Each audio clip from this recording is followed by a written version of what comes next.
welcome back guys. We've been using the Blackmagic Camera App on the iPhone 15 Pro Max to shoot Apple Log for quite some time now.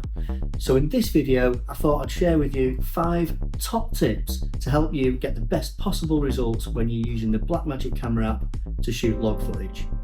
Okay, first up, you will have noticed that when you're shooting log footage, it looks all kind of flat and washed out and desaturated. So it's really important that you use a display LUT, and this is something the Blackmagic app lets us do, which is super cool. So go into settings, make sure that you've downloaded a Apple Log to Rec 709 LUT, and make sure that the display LUT is toggled on. This is really important to help you set things like white balance and exposure correctly. Your footage won't export with the LUT, but it will give you a much better idea about how it's going to look once it's been graded. And on the subject of exposure, that brings us to our next tip.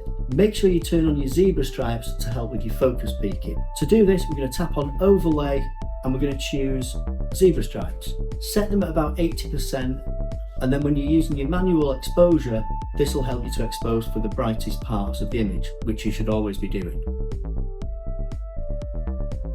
Next tip, sticking with the overlays, we're going to tap overlay again and we're going to turn on grids. There are quite a few different grids in the Blackmagic Camera App, but the one that's absolutely essential is the rule of thirds grid. This is going to massively improve your compositions by putting points of interest where those lines intersect, and that'll help direct the viewer's attention to the important parts of the image. Okay, next tip is to lock shutter speed. You'll probably be aware that the Blackmagic app lets you decide between shutter speed or shutter angle. I always recommend to use shutter angle, that way you can set it at 180. Once you've done that and you set your angle to 180, if you go up to the top here and tap the little lock icon, that'll lock that shutter speed to 180, which will help you to get a nice smooth motion blur. Okay, next up, it's a bit of a boring one, but it's very important. The battery indicator. Being on a shoot and your phone battery dying could potentially be an absolute disaster, especially if you're somewhere where you can't get back to, or the conditions are changing or whatever.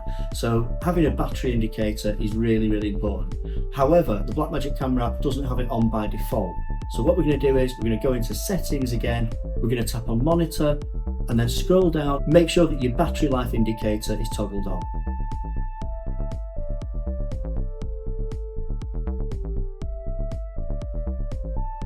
And that's it. If you have any questions at all, ask me in the comments. I'll be really happy to answer anything. Thanks for watching.